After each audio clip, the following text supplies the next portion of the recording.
মাননীয় অর্থমন্ত্রী যে বাজেট পেশ করেছেন সেই বাজেট সম্পর্কে আমাদের প্রাথমিক কিছু বক্তব্য। প্রাথমিক, আমরা আবার বলছি প্রাথমিক, কারণ এই বইটিতে আমরা সম্পূর্ণ চিত্র পাইনি।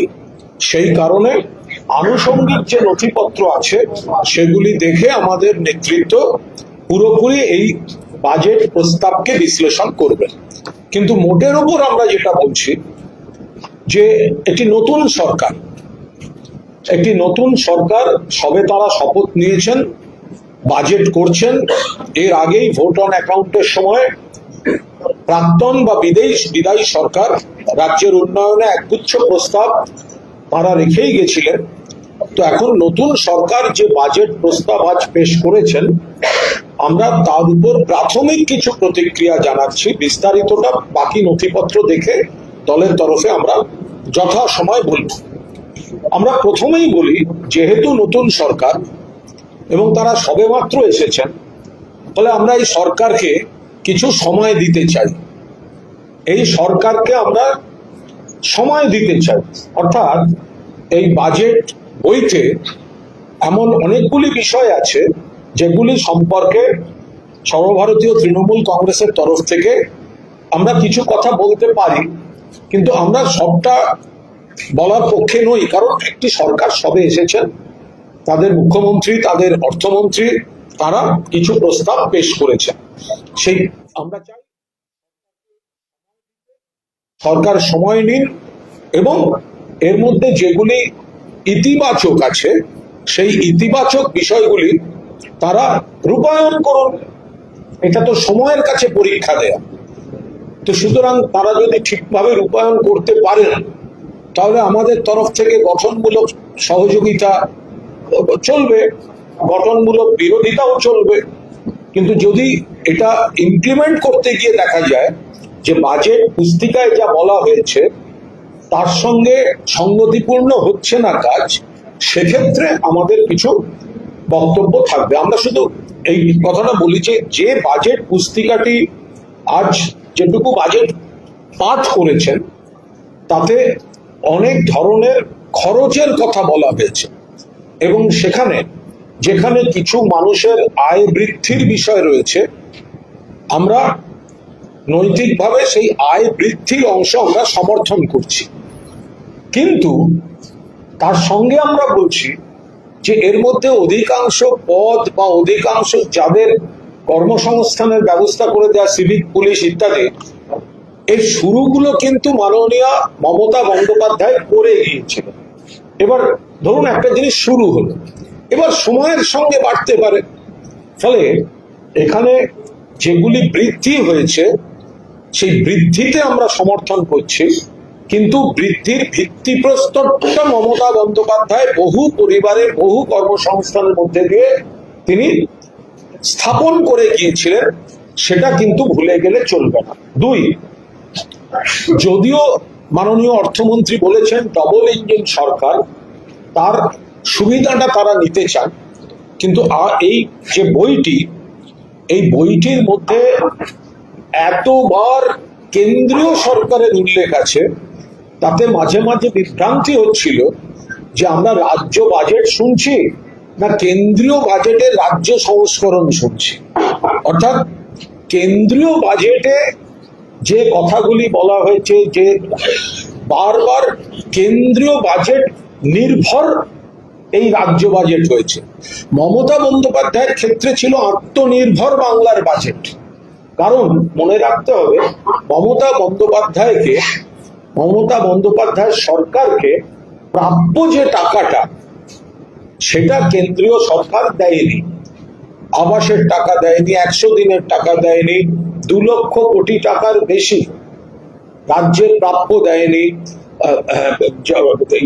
প্রাকৃতিক বিপর্যয়ের সময় অন্য রাজ্যকে দিয়েছে, এ রাজ্যকে দেয়নি। ফলে মমতা বন্দ্যোপাধ্যায়কে যে বাজেট করতে হয়েছে, এত মানুষের কাছে যেতে হয়েছে, সেটা মূলত আত্মনির্ভর বা স্বনির্ভর বাংলা ছিল।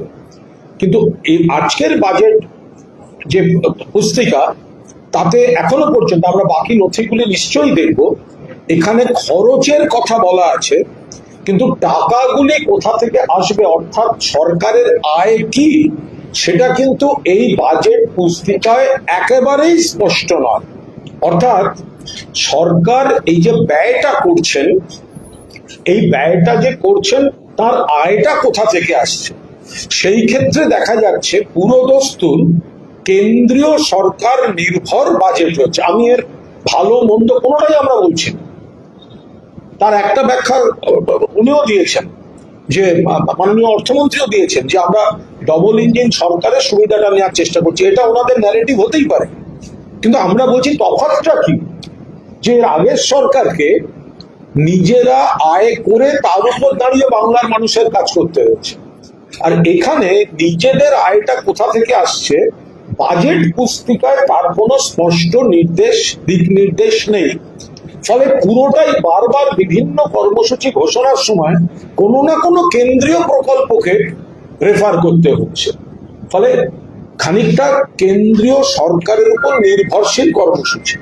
3 নম্বর বিষয়, যে পদক্ষেপগুলিকে একটা সময় বিজেপি আপত্তি করত, বিজেপি বলতো ভিক্ষা ভাতা, তো সেইগুলি কিন্তু এখন দেখা যাচ্ছে তাদের বাজেটেও অন্তর্ভুক্ত হয়েছে। অর্থাৎ মমতা বন্দ্যোপাধ্যায় মুখ্যমন্ত্রী থাকাকালীন সাধারণ মানুষ, প্রান্তিক মানুষ, গরিব মানুষের জন্য রাষ্ট্রযন্ত্র তাদের আর্থিক সুরক্ষা দেবে, আর্থিক দায়িত্ব পালন করবে, পাশে থাকবে, যে নীতিটি নিয়েছিলেন সেটা কিন্তু কার্যত নতুন সরকারও কিন্তু স্বীকার করে, যে তারা হয়তো একটু টাকা বাড়াতে পারছেন কারণ তাদের কাছে অর্থ ভান্ডারটা আছে, মমতা বন্দ্যোপাধ্যায়ের কাছে সেই অর্থ ভান্ডারটা ছিল না, বাট তারা সেই জায়গাটায় করতে হচ্ছে।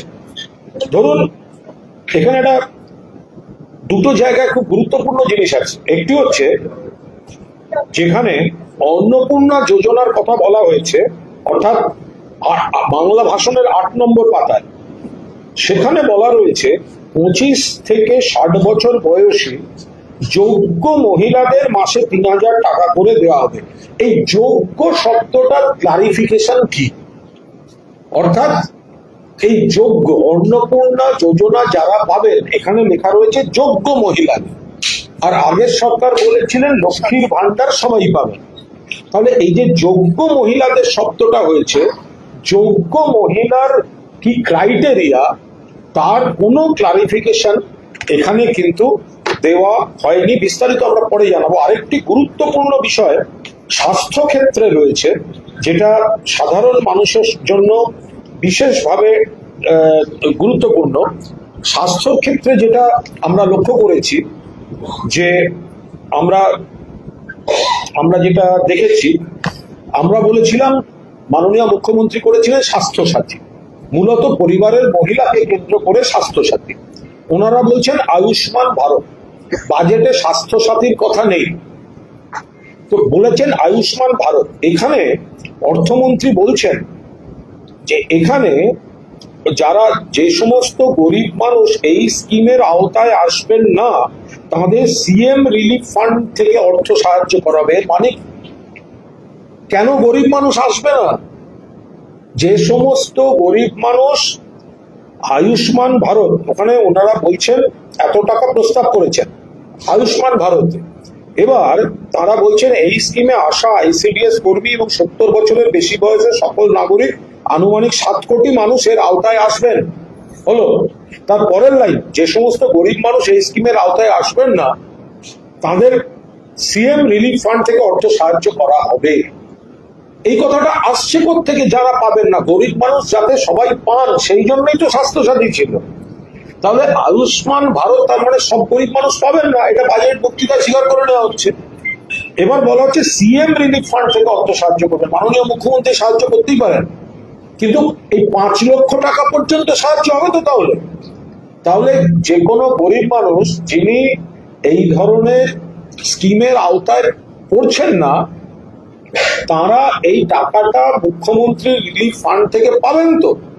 ফলে এইখানে কিন্তু একটু সমস্যা রয়েছে।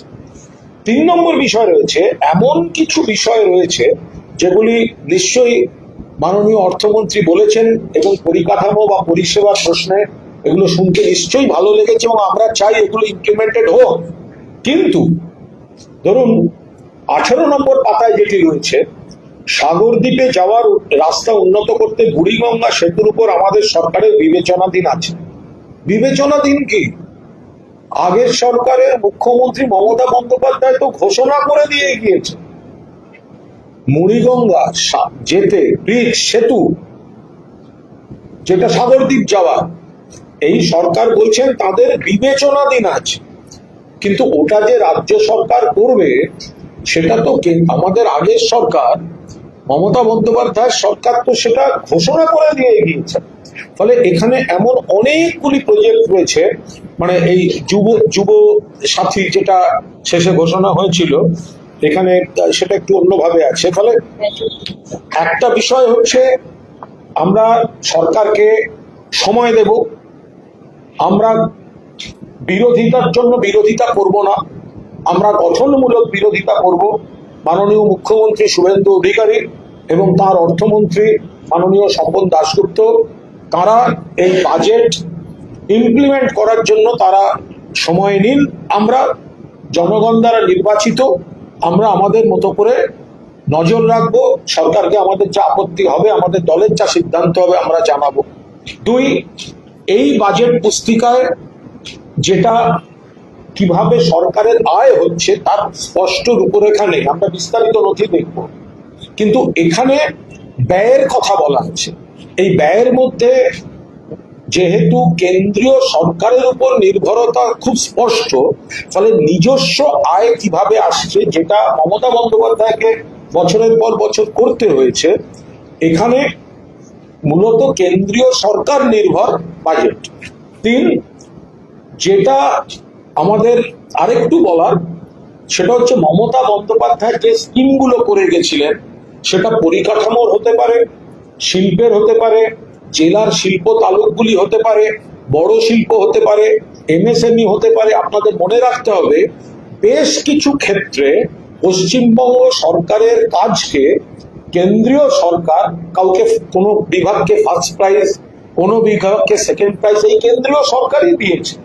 অর্থাৎ মমতা বন্দ্যোপাধ্যায় যে সূচিগুলি করে গেছিলেন সেগুলি কার্যত মান্যতা পেয়েছে। যদিও একেবারে কন্যাশ্রী থেকে সমব্যথী পর্যন্ত বা তারও আগে এই প্রায় 100 যে কর্মসূচি সেগুলো সম্পর্কে আরেকটু নির্দিষ্ট যে তারা এটা কন্টিনিউ করছেন এবং তার জন্য টাকা বরাদ্দ হচ্ছে, এটা আরেকটু স্পষ্ট থাকলে ভালো হতো। কারণ এই সামাজিক সুরক্ষা স্কিমগুলি কিন্তু কোটি কোটি মানুষকে তাদের আর্থিক নিরাপত্তা দিয়েছে।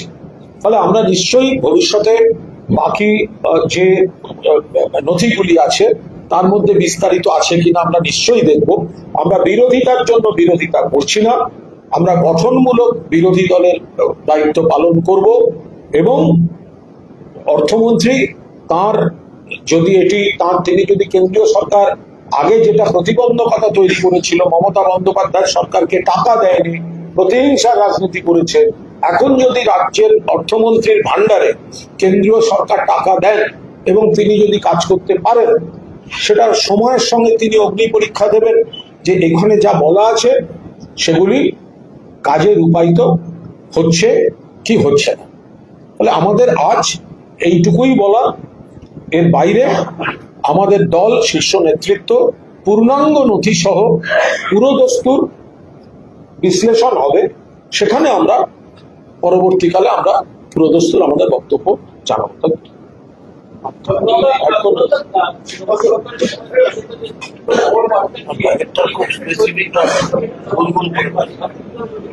না, আমরা এটাই বলছি যে মমতা বন্দ্যোপাধ্যায় প্রাক্তন মুখ্যমন্ত্রী, তারও তো ইচ্ছা ছিল আরো বেশি দেয়া, কিন্তু যদি রাজকোষে প্রতিবন্ধকতা তৈরি করা হয় রাজনৈতিক প্রতিহিংসা পরায়ণ ভাবে, সেক্ষেত্রে মমতা বন্দ্যোপাধ্যায়কে দেখতে হতো তখন বিয়েটা দেবেন নাকি আবার কোনো গরিব পরিবারে সেই সামাজিক সুরক্ষা প্রকল্পগুলি অব্যাহত রাখবেন। কেন্দ্রীয় সরকার যদি বাংলার 2 লক্ষ কোটি টাকার বেশি বকেয়া না রেখে দিত, তাহলে মমতা বন্দ্যোপাধ্যায়ের পক্ষেও শুধু বিয়ে কেন, বাকিগুলি দেওয়া হতো। এখন বিজেপির সরকার আসার পর এই বাজেট বইটি এটা প্রমাণ করে দিচ্ছে এটা কেন্দ্রীয় সরকারের উপর নির্ভরশীল বাজেট, এবং তাতে আমরা কোনো নেতিবাচক ভাবে বলছি না বিষয়টা। ওনারা বলছেন একটা দিক থেকে, ওনারা বলছেন